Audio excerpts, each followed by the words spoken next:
Hi, welcome to part one of the practice essay on To Kill a Mockingbird and the Crucible using this question: how do the authors use the quiet insight of their female characters as a narrative device to explore the importance of courage and integrity? And the difficulty here, of course, is to be able to write an essay that is cohesive about both texts. So you're looking in your preparation for overlap, the things that tie these particular texts together. I've divided this into two parts so you can watch the essay and my comments about the essay in two parts. Let's look then at the introduction, and as ever, introductions provide a context to the essay and they link the essay to the question. So such an important job to get right. And as ever, with an introduction, we're looking to provide a kind of an overview of the texts in order to be able to write coherently about them, to answer a specific question. So you have to answer a specific question, but you pretty much always begin not as if writing a short answer, but with something general that will move you into the body of the essay, as this indicates. To Kill a Mockingbird and The Crucible are both set in small communities in which male characters confront the prejudices of their time and place. In The Crucible, John Proctor is forced to acknowledge his sin and ultimately refuse to bow to the pressure applied to him.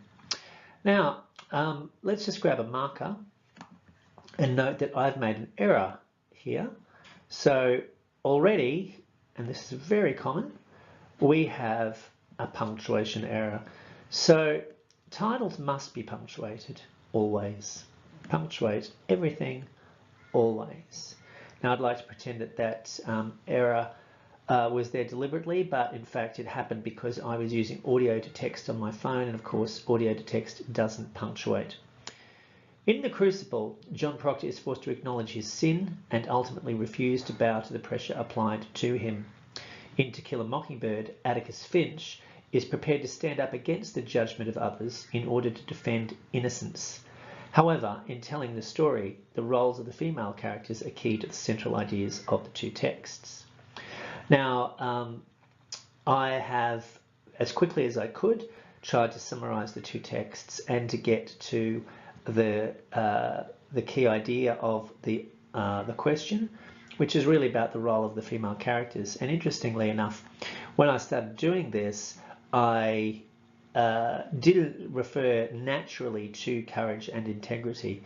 And so when I was writing it, I came back to the question to remind myself of what actually needed to be done. It is very important that you not write the essay without regular reference back to the question.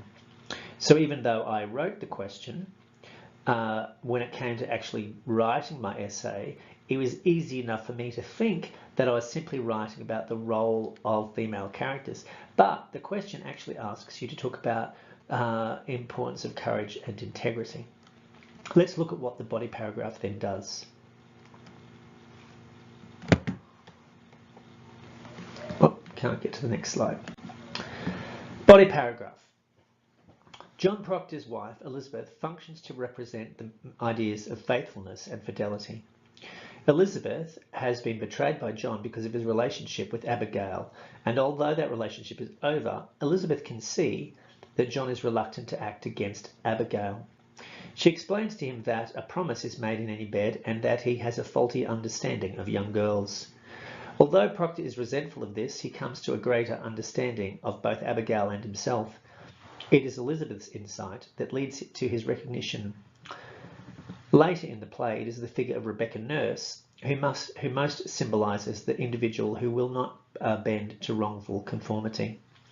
When it appears as if Proctor will falsely confess, it is her determination that gives him courage to follow in her footsteps and refuse to sign the wrongful confession.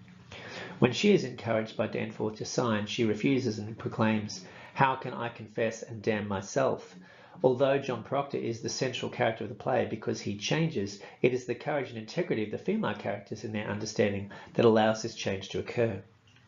Now, in this particular paragraph, of course, I have some quotations that I have memorized, and I have loaded the paragraph with examples from the play.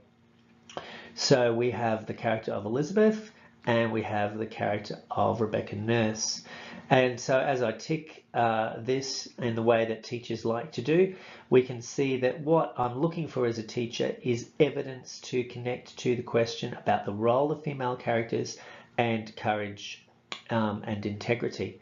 Now, there is a little bit of a danger that I am conflating courage and integrity as if they are the same thing. They're not the same thing. And I probably would like to do a little bit more work to tease out the differences of those, but I probably don't have a lot of time to do that, but it's something I should bear in mind. The topic sentence, and I don't really want to go through paragraph structure, you should understand all of that by now.